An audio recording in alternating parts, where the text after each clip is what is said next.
it seems that we have found ways here in District 42 to be able to push the bar or raise the bar, as it were. And this year we're going to conduct a hybrid contest.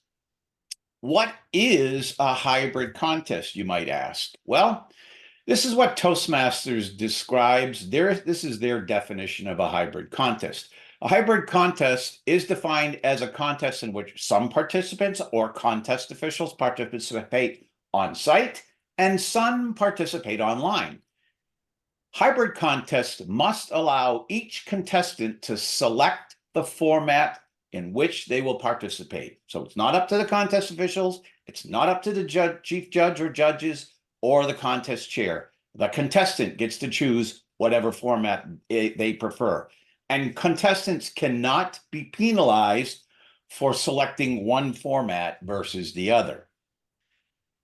Going on, Toastmasters says contestants competing online must use the equipment that they obtain themselves. All contestants and contest officials must participate in the contest live in real time. And if the contest is hybrid, all briefings and rehearsals must also be covered in a hybrid format, and we'll get into that. As much as possible, it's recommended that judges for hybrid contests be split between online and on-site audience. That's a lot to take in. As we go through my session this morning, I've dropped the document in the chat. It is the exact replica. It is a PDF format of this presentation. So if you choose to take notes, additional notes, feel free. You don't have to. All of the resource that I am using to present this session comes from Toastmasters International document on best practices for an online contest. And the very last slide, and in your handout, the very last page has a resource, and a link to it. I'm going over the highlights. It's a very lengthy document, but let's dive in. Okay, we'll break this into preparation, and then we'll move on to the various phases. So just a reminder that in online, our area, division, and district contests are being conducted on the Zoom platform. Zoom, the district has Zoom accounts. Areas and divisions can take advantage of those accounts, and you should work through the administrative manager to be able to obtain a Zoom meeting room for your contest.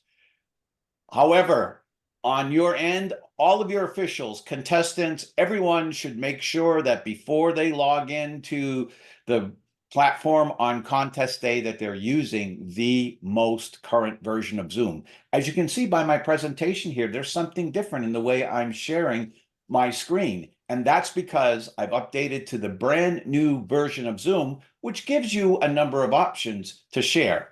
So just become familiar with the platform. It's important that we assign a tech lead for each contest, and the district may be able to help reach out to the administration manager or your division director, if you're an area director, to see what resources as far as manpower the division may be able to offer you. When you're in the meeting, you need to understand breakout rooms, because the use of breakout rooms is a critical feature in how we conduct our contests. Pinning, spotlighting, and video and audio control. We don't use pinning anymore. We do use spotlighting, but we need to know how to control the contestants, their video and audio. We use the spotlight function for contestants. We use the raise the hand function for the timer. If you're not familiar with those, find someone who is and learn before you try to conduct your contest. To chat or not to chat? That's a question that we have to resolve before we even get to the contest online, and that goes part of your preparation. Waiting room. As many of you saw when you came in this morning, there was a waiting room and you were let in. You have to decide who is admitted in the waiting room, what order they're being admitted into, and someone needs to be monitoring that waiting room. More on that as we move through the practice. If you have any questions as we go along here, you can drop them in the chat, and Daisy we'll take a look at that, and we hope to have some time at either at the end of my session or the end of the session today to answer your questions. On site, because this is going to be a combined effort, but one of the most important things is, and I'm sure Brad will talk about it, is having a stable, high-speed internet, wired if possible. If it's not possible, high speed being as close to the modem as possible will give you better control. And we need to make sure that it isn't open to the public so anyone and everyone can log on. We only want the contest-related connections to that internet, because every connection you make shares that bandwidth and can slow things down. Have a backup network connection if possible. Not always possible, but perhaps someone has a data plan on their phone and you can create a backup network, at least for communications. And we'll talk about that as we go a little bit further on into some of the preparation. The next is your camera equipment. A camera needs to be, an external camera needs to be set up facing your stage, and it has to have the full in-focus view of your stage or the speaking area on your stage. It should be mounted on a tripod or some means to be able to give it stability. And somebody needs to monitor that camera, a camera operator, but not a camera operator that's going to follow the contestant back and forth. But the camera operator makes sure that the contestant is on, it's in focus, it's covering the speaking area and connected to whatever laptop you're using to control your Zoom meeting. Remember, and the on-site camera stays in a fixed position. It shows the speaking area, it does not pan, and it does not zoom. Audio equipment is the next most important thing. Actually, some might say audio is the most important thing. Whatever you use for audio equipment, whatever you use, external microphones, whether wired or wireless, they need to be able to integrate with Zoom. It's recommended that you use a wireless microphone for your contestants and have a separate microphone for your contest chair or Toastmasters. It can be a little bit awkward trying to pass a single microphone back and forth. External speakers need to be available in the room, capable of filling sound in the room, because remember, your contest is being conducted both in-line and in person, and the most important element is that the people online need to be able to hear the people in the room, and the people in the room have to be able to hear the people online. If you have an audio mixer or some way to split the audio, that would be a best practice. Now understand, these aren't prescriptive. In other words, we're not saying you have to. These are best practices, and they will make the experience a little bit smoother. Also, how will the people on site see the online participants? So everyone has to have a clear view of the contestants, whether they're in the room or online. So you'll need some kind of a monitor or a screen and projector for the people on site to be able to see the people online. It needs to be in a position where everyone can see, and it needs to be able to stream or have the capability to present the streaming. Sometimes your projector and or audio equipment might have difficulty, and you need to test this in advance. Here's a question. How many laptops do you need? Well, you'll need, how many do you need in the main room? How many do you need in the judges or counting room? Does the tech lead have their own laptop? These are decisions that are made in preparation when you are planning your contest. Remember, arrive early and test often. We all know from our online experiences that we can have a briefing a day or two before the contest. Everything seems set, but we get into the contest Zoom room on the day of the contest, and it seems as if nothing works. So you need to be able to arrive early. Arrange for the facility for a long enough time frame to set up and test. Assign roles for the tech team and those people that are going to participate in providing the tech support and the monitor the platform. Assign those roles. Be clear, both on-site and online, who is going to accomplish that. Test the technology, then test it again. Plan for a tech failure. In your contest planning, what happens if? That should be a segment that is addressed and communicated. Is it working? Great. Test it again to make sure. Once we understand the technology and prepare for it in our planning sessions, we need to establish a process for how the contest is going to be conducted. We talked about the platform, but everybody needs to have some kind of a training ahead of time. All participants need to know and are ready to use the platform. Consult with the district or provide training prior to the briefings and the contest. When I say consult with the district, find out if there are any trainings or anyone from the contest team who can help with the training. Once again, decide whether you're going to leave the chat function on or off, or are you going to modify it so that only hosts and co-hosts can chat, which is the better option. Minute of silence. If the contest chair is online, we use the online timer for the minute of silence. If the contest chair is in the room, we use the in-room timer for the minute of silence. Timing. Timing is going to be a little bit more complicated than just having it either in person or online. We need to have 2 timers assigned as a minimum. 1 online, 1 on site. Preference is 2 online, 2 on site. We understand, especially at area level, it's sometimes difficult to get more than just the contestants and our officials to participate. But once again, this is the best practice. An on-site timer uses the timing. We'll need a set of timing lights in the room, and the on-site timer signals only the contestants that are present in the room. And the online timer signals only the contestants that are present online. What is so that would be the timing process. So what happens, you would end up with 2 timers. For example, if you have an online contestant, the timer online, and you only have 2 timers, the timer online signals the Zoom backgrounds, and the timer in the room is watching their stopwatch and recording the time, and you flip if the contestant is on site. Formats for judges encounters. Best practice, Toastmasters says if the chief judge is on site, that would be preferable.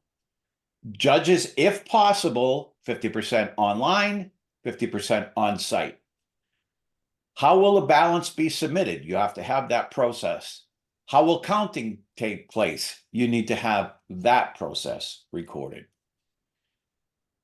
Contestant A/B checks. We need to conduct those A/B checks with online contests in advance, not the day of the contest. They can need to be part of, or can be part of the briefings, which I'll talk about briefings at the end of this presentation, but use the time to set the speaking area, adjust the lighting and audio, have the contestants note their settings, online contestants. Determine how the contestants will confirm that their tech is working the day of the contest, right? I have seen what Toastmasters does in contests is to, the contest chair will introduce the contestant and say, are you ready? And the contestant will say, thank you, contest chair. We don't have to go through if the tech is working. And you can watch previous online videos of the World Championships and see how that's being done. We need to use the same format to introduce that contestant, and the AV checks are both online and in person. We can't remember that, oh, everyone in the room can hear the contestant, but our officials are online also. They need to be here, the contestant. We have to always be conscious that we're working in 2 formats. If the contest chair cannot see or hear a contestant, we pause the contest and we address the difficulties. Establish a process for potential difficulties. and the chief judge should approve in advance. Communicate the process in your briefings. If a contestant loses connectivity, pause the contest. Allow a reasonable time for the contestant to reconnect. What is a reasonable time? Well, in this document, Toastmasters says 10 minutes. However, once again, we can, as a contestant, a contest can establish our procedures, 3 minutes, 4 minutes, 5 minutes, but the chief judge needs to approve it, and everybody needs to understand what that is. If the connection is not reestablished during the time, continue on with the next contestant.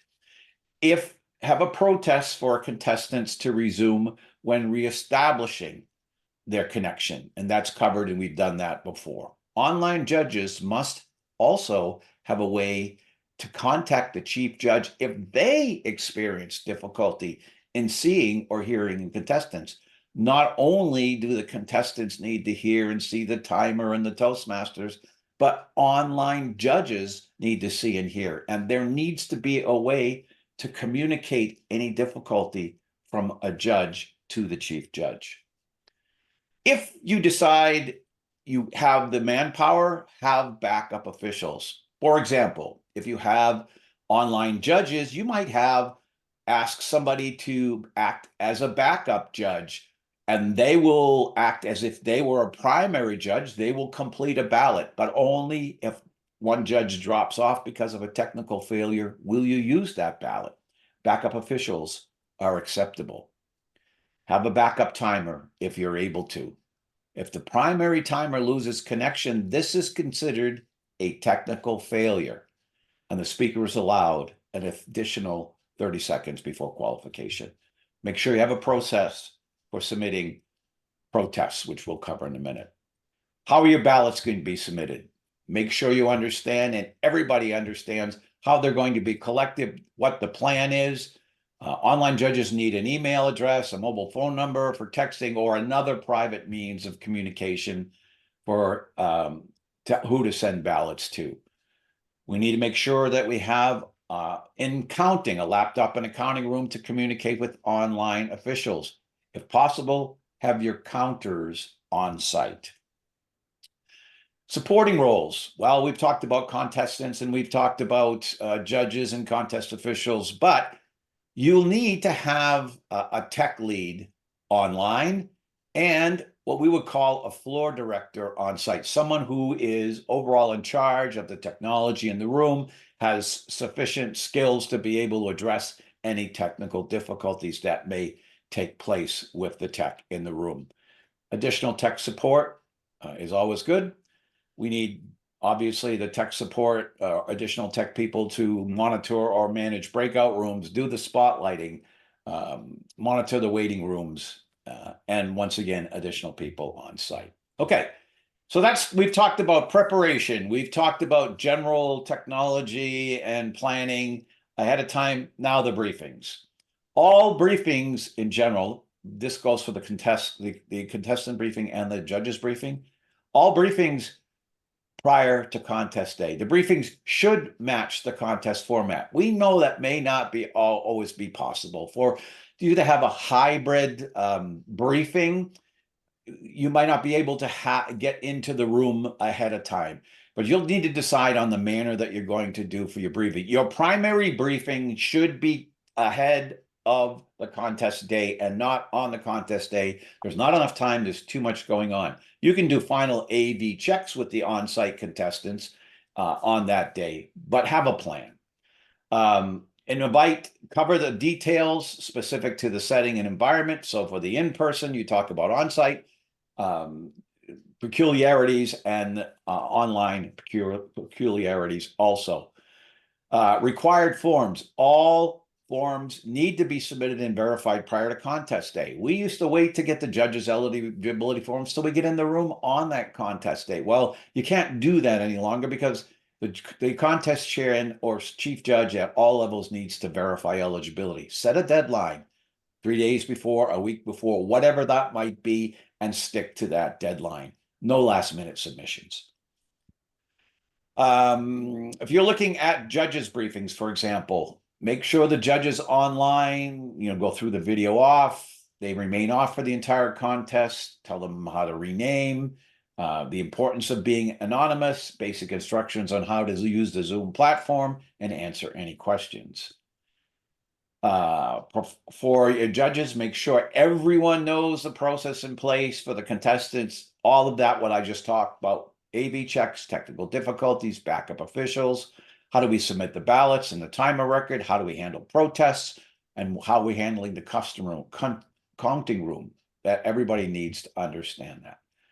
And there are a number of considerations here for judging online or in hybrid. Obviously, the ballots are the same. Adhere to the items outlined in the judge's guide or ballot. When an online contestant looks into a camera, that's considered eye contact. Do not take into consideration a contestant's audio or video quality. That's not part of the judging of the speech. An online contestant may not be able to show their entire body. And this limitation should not be counted against the contestant. How they use the speaking area that was defined to them is how they are to be judged, whether it's on site or in person. And the judge cannot consider the manner in which they are presenting. You can't consider whether they're online or they are on site in the judging. Only the criteria that are stated on the judging form and ballot. Okay. Briefings for judges, communication methods. If possible, use an instant messaging app. Some of us are familiar with WhatsApp or Microsoft Messenger, whatever. If you can use a messaging app as your primary tool, that is always preferable. Confirm that all of your contest officials have an account for whatever service you're using. If you're using a messaging device, set up multiple chats. Make sure they're private, so the contestants can chat with the chief judge. Well, why would we do that? Well, if the contestant wants to place a protest, they have to have a way to be able to signal the chief judge. Contest officials can chat with the chief judge. Timers can communicate with the chief judge. Timers can communicate with each other. Tie-breaking judge can communicate with the chief judge while remaining anonymous. There needs to be a method of communication that needs to cover all of the contest officials and judges. What are the procedures, as we said, for technical difficulties? Your judges need to know how to handle difficulties that occur to a contest during the contest, including their own technical difficulty. Inform everyone how long the contest will be paused if there is a difficulty. If a contest cannot reconnect, judges must judge the speech based on what they heard. Okay. Doesn't mean if they can't reconnect, that doesn't mean you don't consider that contestant or they just don't get judged. They get judged on what they have presented up to the point where the technical difficulty occurred. If a contestant regains connection within the time frame, they will be asked to resume their speech in roughly the same place they left off. Expectations on contest days. Confirm that the judges know what time to arrive. Online judges should arrive before contestants to allow for renaming.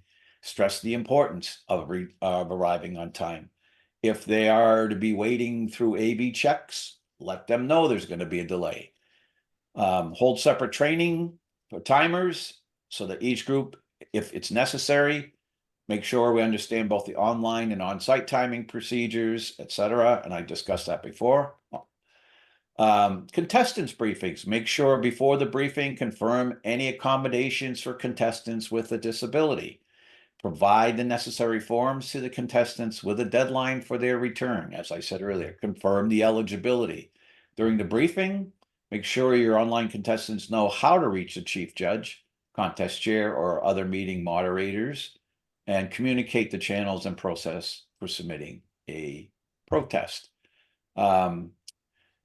For contestants during the briefing, confirm that all online contestants are familiar with the Zoom settings. Make sure the contestants know how to control audio and video. Walk through transitions. How is that going to be How are we going to transition between an online contestant and an on-site contestant? Explain how spotlighting will work. and make sure both the online and online on-site contestants are familiar with their designated speaking areas. Once again, contestant AV checks, as we saw, should be done in advance, and use that time to set up the speaking area, adjust the lighting and audio, have your contestants note their settings. Make sure the same format is used for all contestants, online and on-site, because we have to have video and audio checks for both. If a contest chair cannot see or hear a contestant, pause the contest. Okay, we talked about logistics and speaking area. Contestants need to know what they can expect in their setting that they're in, anything that might be different from an in-person contest. You may have a large stage set out on site, but the camera can only see a narrow area. That area needs to be marked, and the contestants need to know if they step outside of this particular area, they will not be seen on screen and will be considered to have left the speaking area and can be judged accordingly. Ensure that they understand that the camera is in a fixed position and it will not pan or zoom. Okay.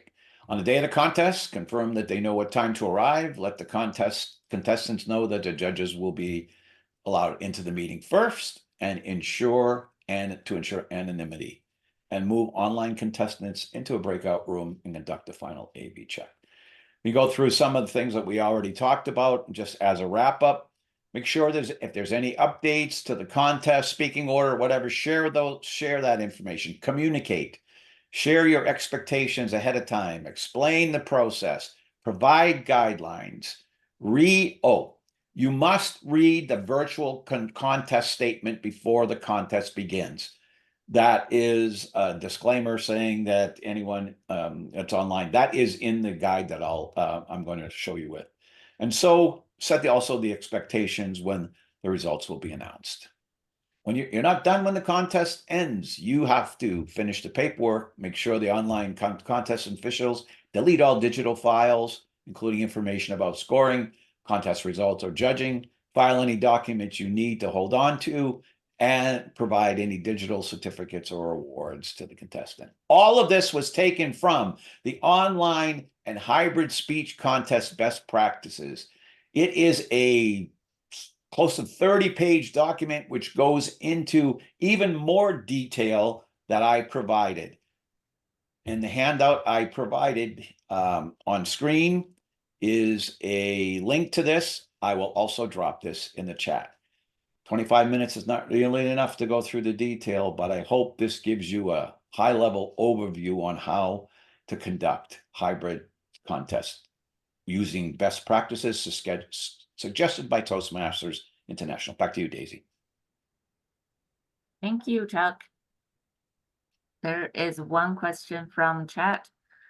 If the paper isn't in by the deadline, is a contestant, is the contestant disqualified, or can someone replace the contestant that didn't hand in the paper?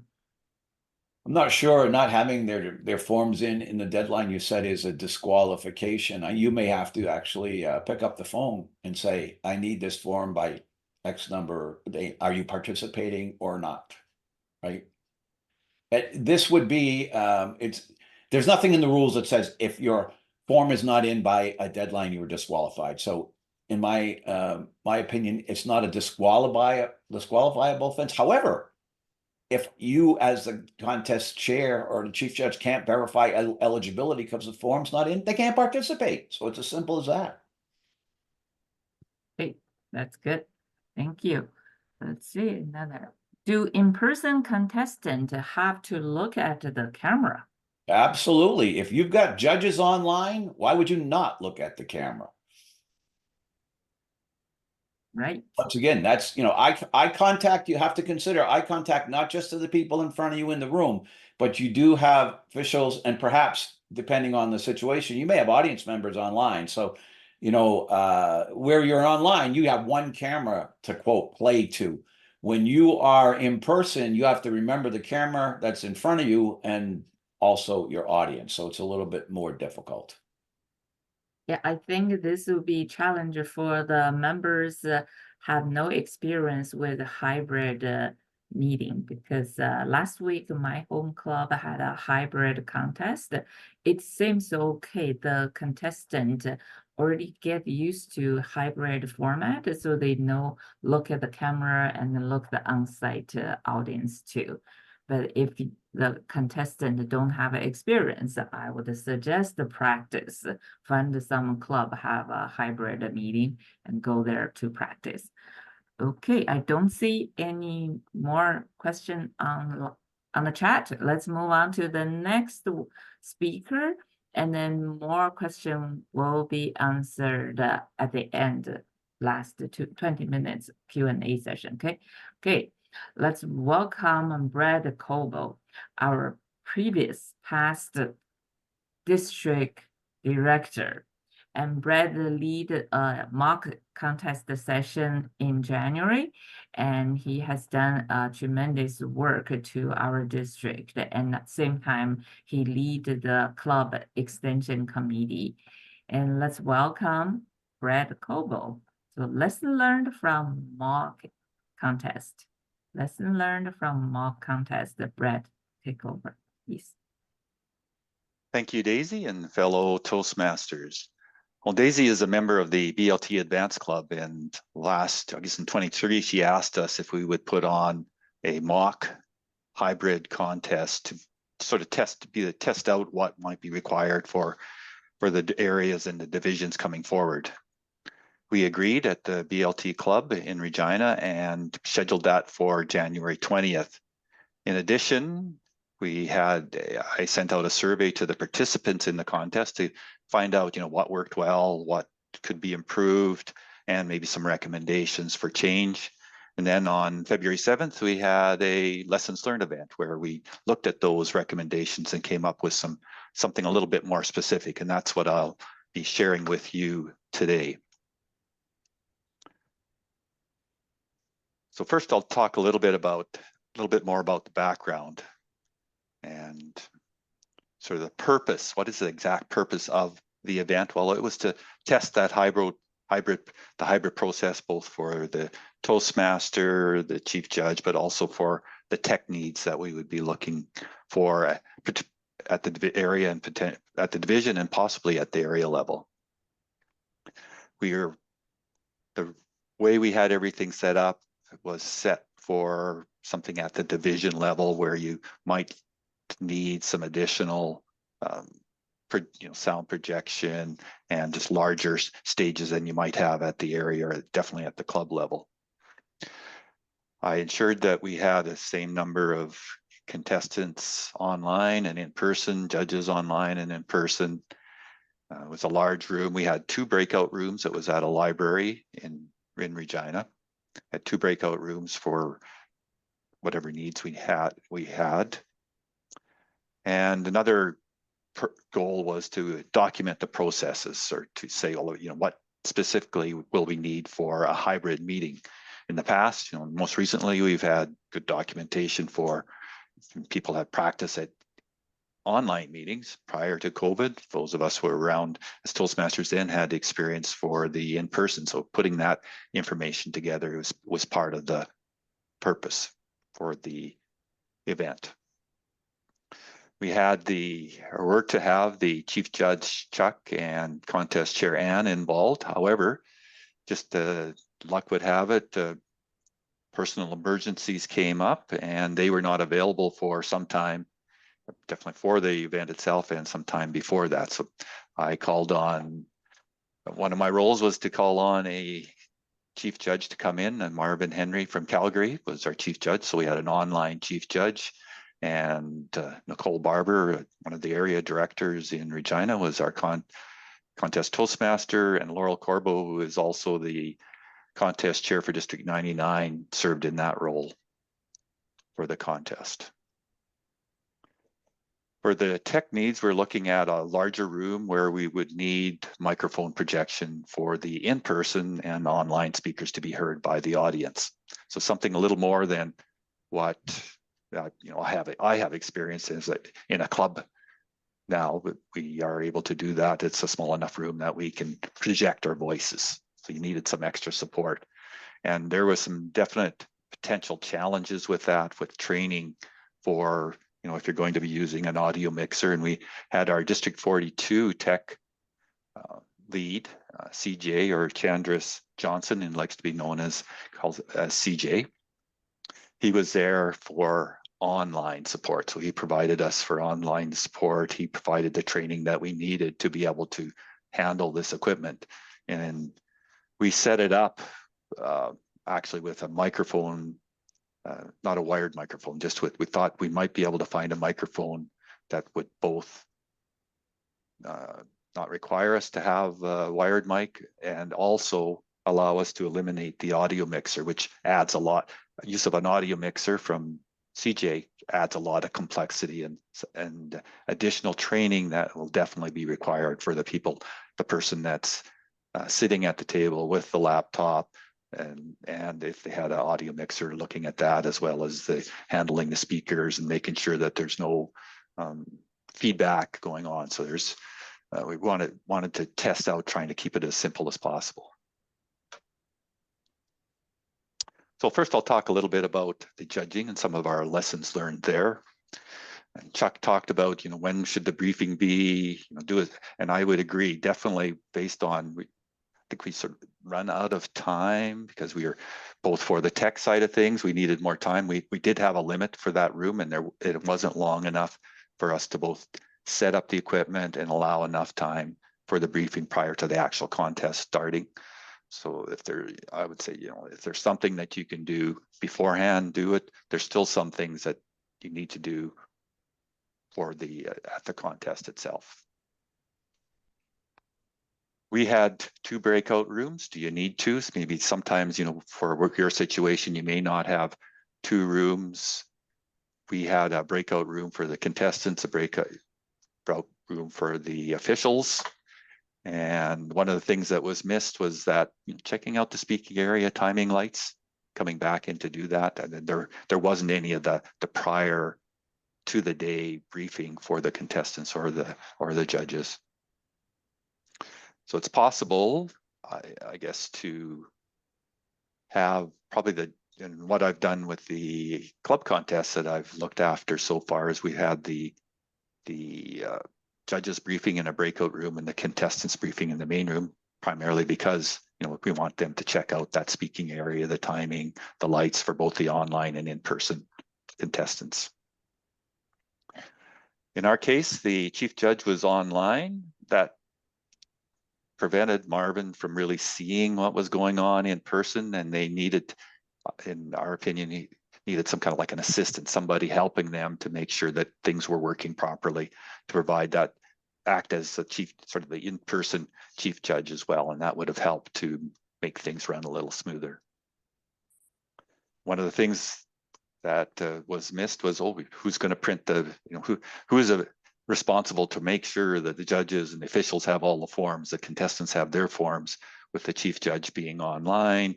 Again, somebody in person to make sure that's happened, that it's printed, it's delivered. Luckily, we were in a library. They have laptops, or they have computers with printers, so we could handle that fairly easily.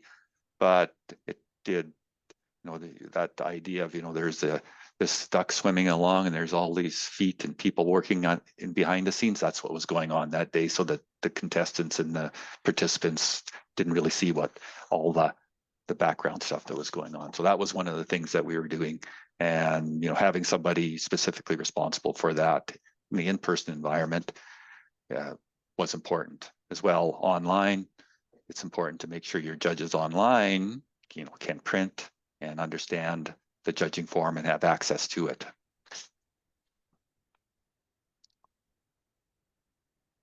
We took, when it comes to, after the contestants are done, we had the judges move on to online breakout rooms, in-person breakout rooms, to fill out their forms, and that worked fine. That could be an option. Another option would be to, like we did prior to the online contest, was just have silence in the room. The judges hold up their ballots. The online judges text their ballots to the chief judge and the ballot counters, and then once that's all done, they move on to the ballot counting room. So that's an option if you know, you have some limit. I guess it's just an option that you can use.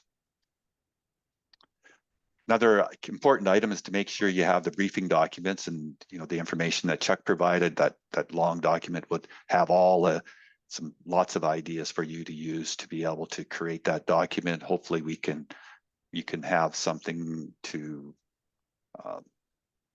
something that can be provided to you that would provide some kind of consistency as a starting point. Now look at the contestants. One of the areas that we hadn't prepared for was for the online contestants, to make sure that that process was clear with everybody that are running the lights. For the contestants online, the process had been and had, you know, up till since 2020 was to, you know, turn off the camera for everybody and have the contestants hide all non-video participants to make it a little, you know, just so that the online participants see the camera or see the timing light as well as themselves. For contestants, a wireless microphone definitely would be ideal. We used the wired, we had a speaking area identified. The contestants felt that restricted them too much. They could hear their sound disappear when they moved too far away from the microphone. We thought we might have a microphone that would be sufficient for that to pick up the contestants, but it did not meet the needs of the contestants. For the Toastmaster, again, having that sample Toastmaster script in advance, and hopefully we can provide a consistent one as a starting point. You know, our Toastmaster, Nicole, had both online briefing notes and in-person briefing notes and worked to put that together. And some things were missed in the end. So having that as a one prepared as a starting point would definitely help for our Toastmasters.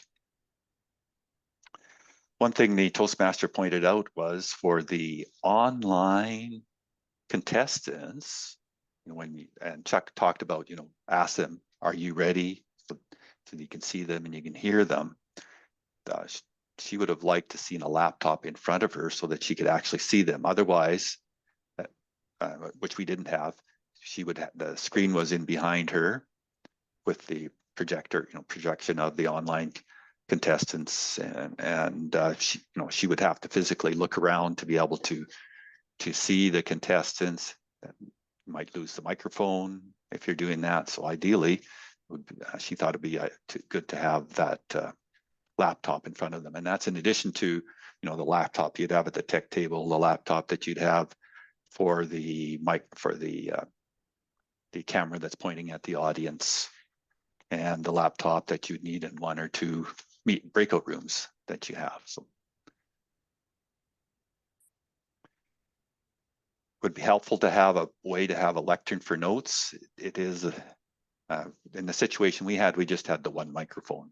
So if you have two microphones, they would still have, for the Toastmaster, they still need to be able to stand in front some portion of the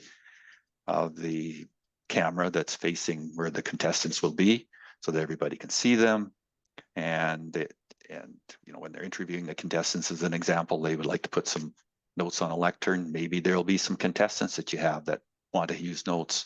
So luckily for me, as sort of the go-to guy, to sort of looking after things overall, I had access to a table that had wheels on it, lectern. I could just wheel it in, wheel it away as it was needed. Something to consider how you're going to handle that situation. What does the Toastmaster of the meeting feel comfortable with? What do they need? Come to timers. Chuck talked about that. The ideal is 2 timers online for the online contestants, 2 timers for those in person. Chuck talked about an option to have, you know, one person online, one in person, and they would judge or time similar to this, except just with one splitting back and forth. There was a laptop in front that maybe the Toastmaster was using. Maybe that could be the where they see the timing lights in person as well. So you could have 2 timers online in that situation. So something to look at and consider. And as Daisy's doing today, she's got her hand raised so that the timing's up in the top left portion of the screen. Ballot counters, again, had some issues with not everybody got the text or the email for the ballots. And just to make sure that everybody had access to that would be, part of that briefing that you have in advance, what the process is going to be. And for the Toastmaster, making sure that you have in their script, okay, here's the speaking order so that they are reminded. And that was missed. That's one of the things that was missed by the Toastmaster. Now looking at tech, we felt that at the area contests, likely it's going to be a smaller number of participants in person and online, maybe closer to maybe just a little larger club meeting, so that you could probably use the club equipment and to move to the next level where you have a soundboard or extra wireless microphones and larger speakers that you rent would be just overkill for at the area level and not really possible. So what I'll be talking about here is what we would look at for the division contests. Definitely need a wireless microphone, and if you CJ has done some research and he has an option available that he believes will work. It's 2 microphones. They're wireless. They little button microphones that attach to your clothes, and they pick up the sound, and you don't need a audio mixer with these, so that simplifies the process for the tech people. If you do need an audio, or I guess in this case, anytime where you're going to be renting equipment, CJ is available to help you to train the techs. Now, just as a reminder for any of the division directors out there, he will be away in April. So if you want some training done, you need to contact him in March to be able to do that. We needed more time for the setup. We did do a setup the day before, so we rented equipment that we needed for a day, which meant from the time we picked it up the day before till the time we brought it back that next afternoon. So we did a test the first on the Friday, and then we came in again on the Saturday, but we still needed more time. I think we had like about 60 minutes and we needed longer. So CJ recommended at least 90 minutes for setup, plus then, any briefings that you have, and then your contest. So as Chuck mentioned, lots of time to test it out, make sure it's working. And you need lots of tech support. We had Michelle from Weekend Wordmasters on sort of the laptop that had the audio and the video. I was looking after the camera and the laptop with the audience review and just helping in general. I had Dan putting up the speakers and connecting all the wires. And we had CJ online providing some support. So in addition to that, one thing we needed for sure is a sergeant at arms setting up the room and the breakout rooms and looking after those. Nicole, our Toastmaster, filled in for that for us. Chuck talked about spotlighting, gallery, speaker view, so somebody specifically assigned to that. CJ did look after that, and was, we needed somebody specifically assigned. I wasn't sure if it was supposed to be the person at the tech table or somebody online, and I'd say somebody separate from the person on the tech table, because they'll have their hands full just looking after the audio and the video on that particular laptop, and especially if there's an audio mixer involved. Hosts and co-hosts like we have today, Daisy and I think Mary. And Mary as the co-host, make sure you have that. We had one of those just happened to be a participant in the contest, so we lost them to help with that role. So you needed to make sure that's lots of people involved there. Deciding if you're going to have chat or not. If you do, what's the process? If there's some, looking after communication somehow with the officials. And then for the AV tech, so yeah, you need to have one person on a tech table that's looking at the audio, video, one person looking after, if you have rented speakers, making sure that's set up, somebody looking after the audience camera, and tech support for the laptop in the breakout room. We had it set up. We had 2 laptops, 1 in each breakout room, but nobody there. Sometimes they fall asleep. You need to have passwords and all that stuff to set it up. So they came up with a workaround. Cell phone works fine too, we found out. And we didn't control the waiting room, so we need somebody, definitely need the hosts and co-hosts there to control the waiting room and only allow the people that we want in at the particular time. And especially, during tech setup, we need to be able to communicate back and forth and use the audio and video, so we don't want the extra people in the waiting room at that point.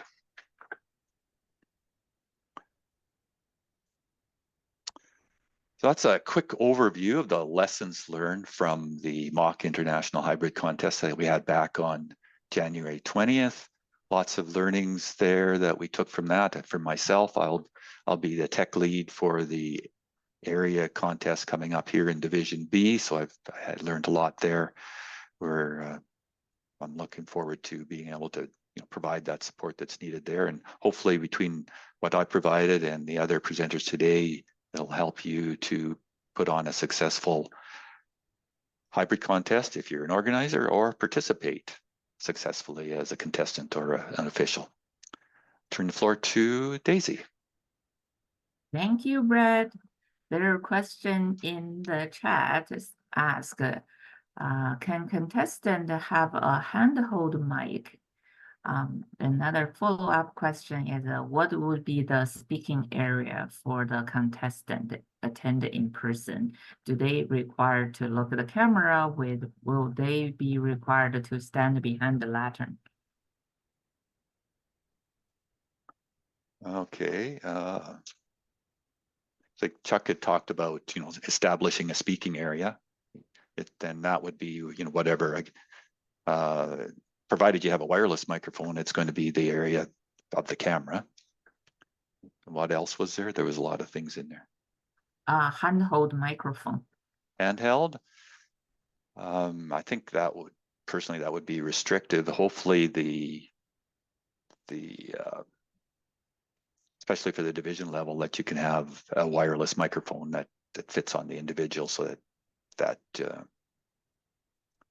in my opinion, would be either that or one that's wired one in front of them, so that they have some mobility. And if you have a large room, you probably, you definitely need a wired microphone. What else? Okay. Their request to ask to share your PowerPoint to the audience. Yep. Yeah, I can do that. Okay.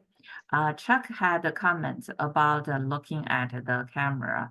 So what he said, look at the camera doesn't mean you're staring at the camera all the time.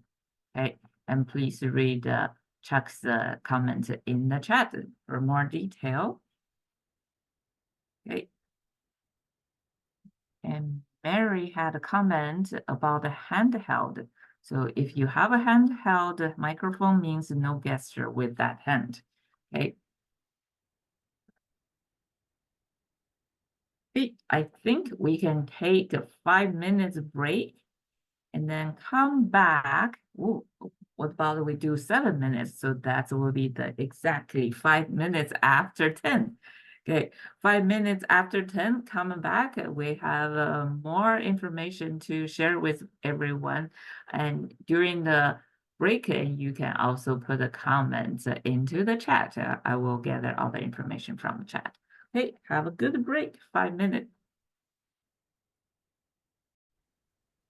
Revealing that you were a judge to other people. That's difficult to do at a club level, but certainly once we get particularly to division and district, you should be able to maintain your anonymity. We'll take a quick look at the ballot for the International Speech Contest. The ballots are different for each contest. So for the international contest, you'll see that content and delivery are worth a full 80%. And items such as language come down much lower.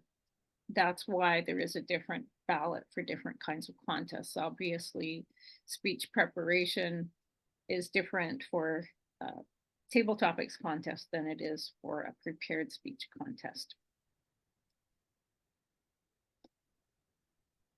On the back of the ballot, there is a guide that helps you determine how to score these items. Even if you've judged multiple times before, I really recommend taking another look at that before you're actually judging to make sure that you are working within those criteria.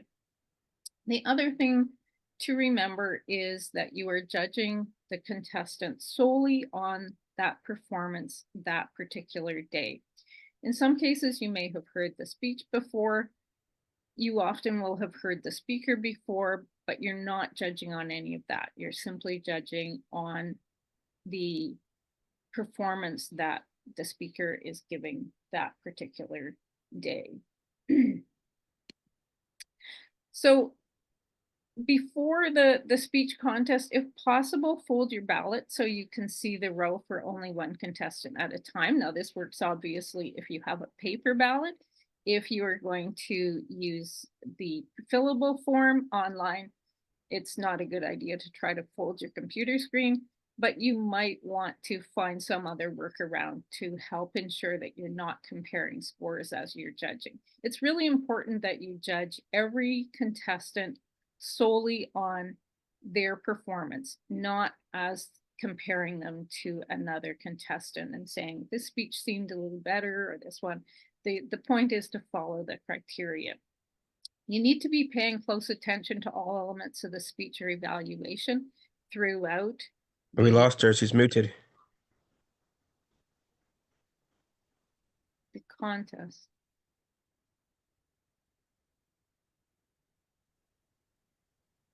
Can everyone hear me? Yes, we're okay. I think Okay. someone forget to mute. Okay, thanks. Go ahead. All right, so you're paying close attention. That means if you're in the room, you should make sure that you can see and hear well, that you're seated in an appropriate spot in the room. If you're online, obviously you want to minimize other distractions such as people moving around in your house. After each speaker, the Toastmaster will request a minute of silence for the judges to mark their ballots. What you don't want to be doing is marking the ballot during the contest because that's going to distract you. You may want to take some notes if you find that that doesn't distract you, but feel free to wait to actually fill out the ballot until after the speaker is finished. You will have time to add up all of your totals after the final contestant. There is an unlimited silence until all the ballots have been collected. That really helps for those of us who are math challenged and need a little bit of extra time to add up those scores and check that they are correct. If you are judging online and you can't see or hear, I think this was already covered a little earlier, but if you are unable to see or hear, you need to notify the chief judge as soon as possible.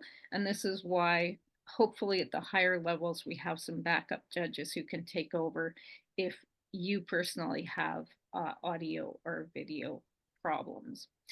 As Chuck mentioned, we are evaluating people on the quality of the speech, not on the quality of their audio or video.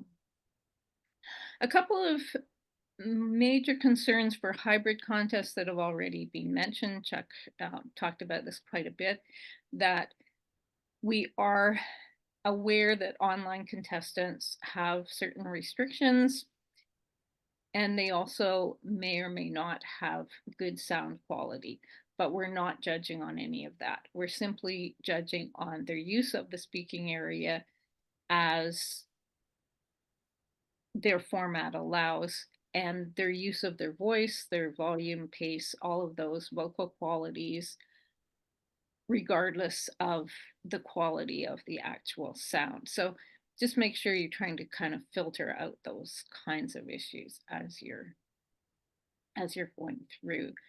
This one is, this little portion here on the screen is from the international ballot, but obviously those requirements apply to all contestants as well and all contests. If the online contestant loses connectivity, they will have a specified amount of time to reconnect. That'll be covered in briefings. And if they can't reconnect in that time, you do have to, as Chuck said, judge the speech on what you heard and saw up to the moment they lost connection. So they are not removed from that contest. You are still including them in your judging. So after the speeches are over, you have that time to tally up your score. If you have two contestants with the same score, you do need to break your own tie. You cannot have a tie on your ballot. This is where you do maybe need to make a little bit of comparison where you see, well, maybe this one speech was just that little tiny notch above the other one. Please make sure you've signed your ballot. You can do that digitally or you can do it by hand, but it is really important that the ballot be signed. Otherwise, it will be destroyed and it will not be counted. I know that I was chief judge in a contest where we realized that one of the ballots was unsigned, and that meant we actually had to go to a tiebreaker ballot. So please make sure you sign that. The best thing to do is actually sign it as soon as you do receive the ballot. If you are in person in the room, you simply raise the folded ballot for a ballot counter in the room to collect. You don't need to wave it high in the air. There will be ballot counters circulating and they will ensure that your ballot gets collected. Online judges use text or email. Text is a little bit faster, generally speaking, depending on people's email systems, but you'll receive those instructions during the briefing. Ballots always go to, with one exception that we'll get to in a minute, go to the ballot counters as well as the chief judge. You're only submitting the ballot portion of the page. You should destroy the top portion with your scores. Obviously, if you're working online, you need to make sure you delete that. And if you are in person, especially, don't leave those lying around the room. They should be destroyed. No one really needs to see those scores except yourself. This is the second ballot that we'll be using this contest season. This is the evaluation ballot. So you can see that the criteria and the weightings are quite different. The majority of the weight is on the analysis of the evaluation and the recommendations that the evaluator has given for the speaker. There's less weight given to the actual kind of presentation parts.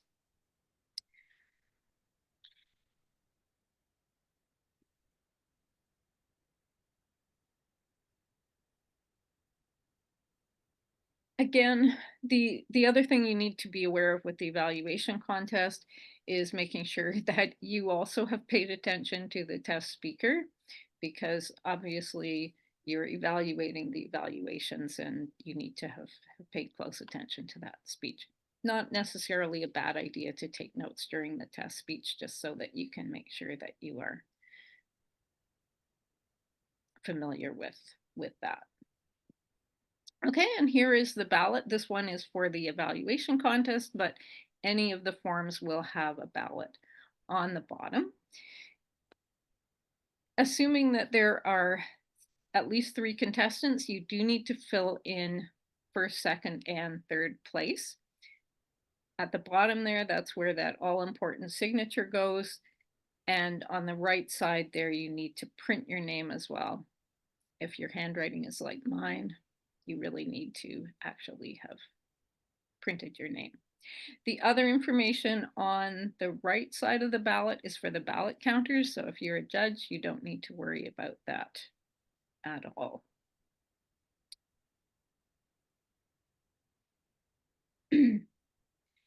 Now, you may be asked to be the tiebreaker judge, and there are a few little differences when you're the tie-breaking judge. The only person who should know that you are the tie-breaking judge is the chief judge. So you will receive your ballot directly from the chief judge, and it will say on it that it is a tie-breaking ballot for whichever contest. So make sure that if you've been asked to be the tiebreaker, that you actually get the tiebreaker ballot.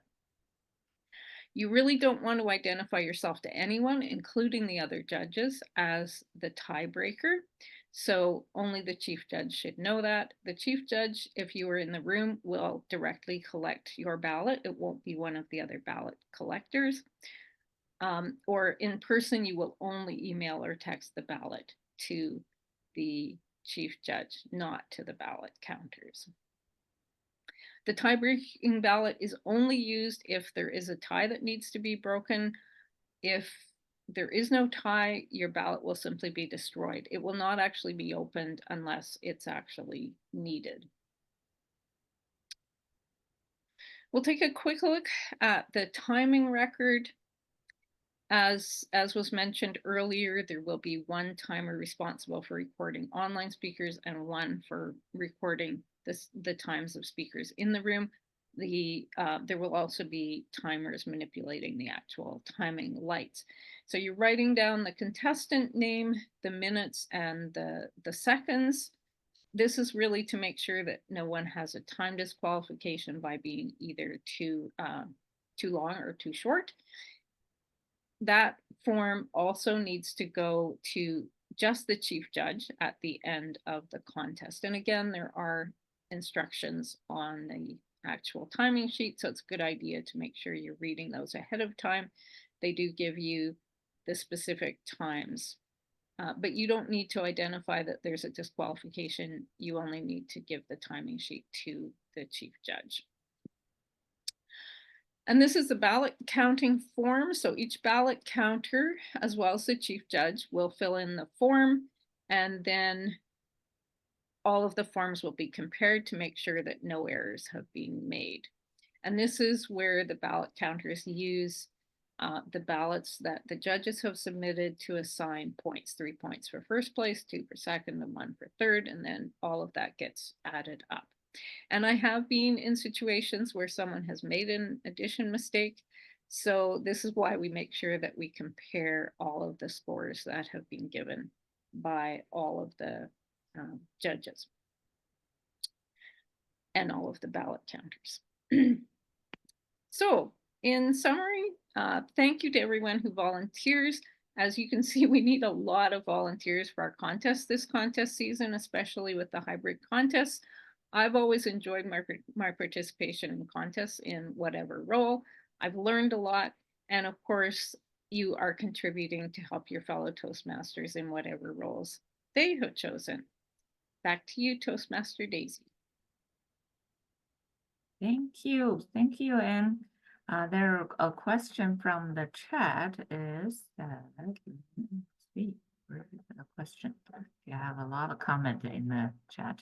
Okay, so Ksenia asked, if I'm a member of a club in Division E and one of the member of my club is competing in Division E, can I be a chief judge for another division contest, for example, Division A?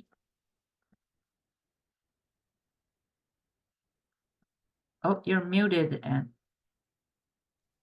I believe you can't do that. That's my understanding. I don't know if anyone else. That's my understanding. No, it's yes, I thought. Okay. Yes, you can. You can. That's okay. a different division. Okay. I wasn't sure about at the. Yeah, Is that right, Chuck? I'd agree. It's a different division. Yeah. Okay. At the district level, that would be a whole different ballgame, but at division, it's completely different division. So you could still serve as a chief judge. Okay, that's good. And Marvin dropped the new zip file for Toastmaster International Speech Contest, all the form there, and then please go there, download, because there a new ballot form for judge for international contest. Okay. Is there anyone else that had a question for Anne?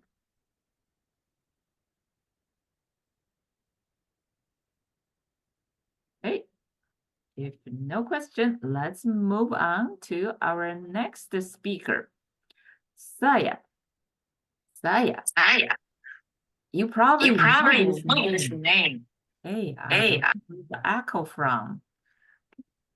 Hey, Saya is a recipient of last year Toastmaster of the Year, and she has been very active to all our district event, and she lead her club to a strong club, achieve distinguish all the past years. Saya going to share how to participate the contest, how to volunteer. Okay, let's welcome Saya. Saya, it's up to you. You have 10 minutes or 20 minutes, up to you. Okay, because we do schedule the 20 minutes at the end for Q&A. Okay, go ahead, Saya. Thank you, Daisy. I'll keep it to 10 minutes. You've heard a lot of information this morning, so I just want to wrap it up a little bit. But before I do, I want to say good morning, everybody. I am coming to you from the cafeteria of Royal Tyrrell Museum in Drumheller, Alberta, where last night I organized a sleepover for 46 girls and 15 adults. And the reason I say that is because similar to contests, I had to make sure that I was organized, that there was participation, and that there was volunteering. And those are the three things that I want to talk about very quickly before we wrap up this training session. To organize a contest, you've heard about the how to do it, why to do it, how to do it. But I think a couple of things that I want to really emphasize are as follows. First of all, every single person, whether you are a contestant, a judge, a timer, a ballot counter, anyone at all, please read the rule book. It says everything that you need to know before you do the contest. Reading the rule book really helps not only in your role, but just to understand what the other roles are as well. Because in a contest, we know that no role is in isolation of each other. It's an amalgamation of all these different responsibilities that go together to make sure we have a successful contest. So please read the rule book. You don't even have to log in with your credentials. All you have to do is just search up Toastmasters contest rule book, and there you have it. So please, if you can print it out, great. Or if you are able to highlight it in some manner, you can highlight the most pertinent parts that are, important to you for your roles and responsibilities. But please read the rule book. The second thing that was mentioned was the forms. Please make sure that they are in a timely manner. But also, please make sure you read it. The forms are literally 1 page long. The eligibility forms, they're just a page out of which half of it is just the eligibility criteria. Please familiarize yourself with that. It might sound a little bit harsh on a Saturday morning, but I didn't know is not an excuse if someone raises a point of eligibility. Eligibility is really important because in the rule book, you will see that it states that eligibility needs to be maintained across every level of the contest. And if a contestant is found to be ineligible from a previous level, they will not continue. They will be disqualified and their name will be struck off. So please make sure that eligibility is maintained. Now, for those areas who are having their area contest before March 31st, your members are paid up.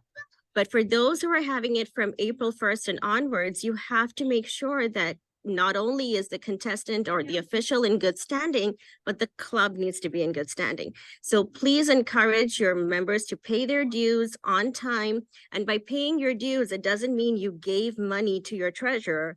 It means it has been deposited, processed, and on the roster, it says that you are paid up at least till September 30th, if not farther. So those are the organization parts.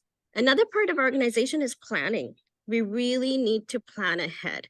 There are some things that we know we need. We know the criteria, we know the roles, we know how many of each role we need for volunteers. So start putting them in place. At the area level, the judges are asked to be one from each participating club, or an equal number, from each participating club. If you know that already, get your timers, ballot counters, judges, everyone in place before. Division level becomes a little bit trickier because, as we just heard, Judges cannot be from any of the clubs that a contestant belongs to.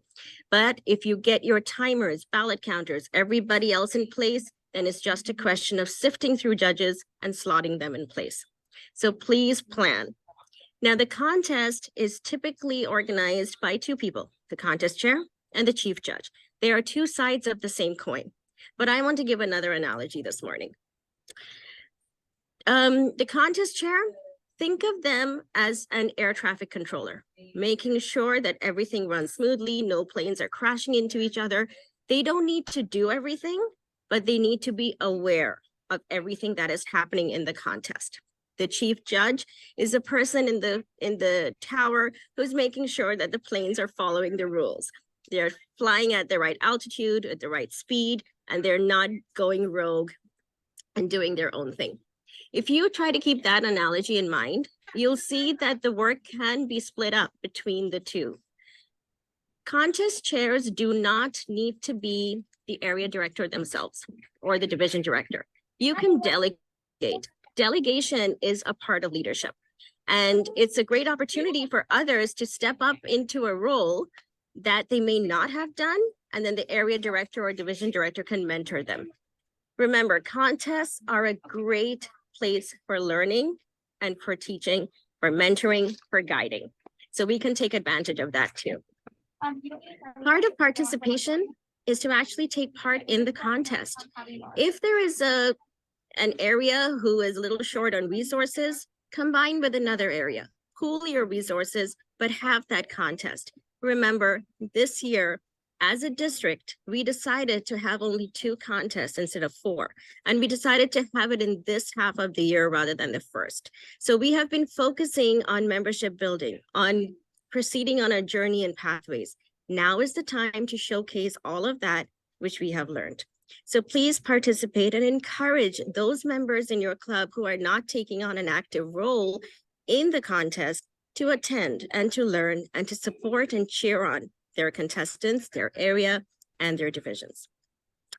For volunteering, sometimes we get a flurry of emails asking if we can be part of all of these contests. And sometimes it gets too much. And I agree. I've been there and I've done that. But I think I still want to encourage that if you get a call to volunteer, please do. We cannot run without volunteers, and we know that. Imagine if you are a contestant and you look back and you see all of these faces and hands doing all that they need to support you and encourage you to go to the top. That would make you feel so great. It's the same thing when we help others. District 42 is known for our community spirit. We are known for helping each other, and we're known for this camaraderie that we share. So volunteering is something that is an honor, and I want to encourage as many volunteers as possible. At the end of the contest, oh, Marvin says reply to your emails. That would be awesome. Replying to emails in a timely manner would be even better. At the end of a contest, the physical contest may end with the announcement of the results. But the nature of the contest is not complete until the notification of winner form is completed and handed to the level above, usually to the area director or division director or the district contest chair. On the notification of winner form, it is not enough to write just the first 3 or the top 3 names of contestants. You have to put down every single contestant that competed in rank, except for those who were time disqualified. And there is a reason for this. And I want to quickly share a story that happened in Division E when I was a member of that division, where we went, I can't remember to which city, it wasn't in Calgary, but we went for a table topics district contest. And there was no representation at all from Division E because of the 6 contestants, nobody could attend. The first place couldn't attend, neither could the second or the third. We asked the 4th, the 5th, and the 6th, and nobody could go. Thank goodness we had the information on their notification of winner form so that we could go through all 6 people. Unfortunately, no one could attend and there was no representation. But I hope that shows you the importance of making sure that we write down every single contestant by rank on that notification of winner form. Once that notification winner form has been received, by the upper levels area director, division director, or district contest chair, the contest is officially deemed over, and you can relax and accept our gracious thanks for giving your time and effort. District 42 is an amazing place to be. Contests are so close to my heart. And this year, after 9 years, I have decided to compete myself. So if you send me emails and I reply back with, "So sorry, I can't help out," it's because of this. But please check your emails. And sometimes if you don't get any, it's okay to go up and say, "Hey, how can I help?" By participating, by volunteering, we only better ourselves. And in doing so, we become stronger members of the community that is District 42. Back to you, Daisy. Thank you, Thaya. I see some activity going on in the chat, and Marvin support you. Say reply to the email. Okay, now I open up the floor for question and answer. I'm going to stop the video recording. I'm going to stop the video recording, and so everybody feel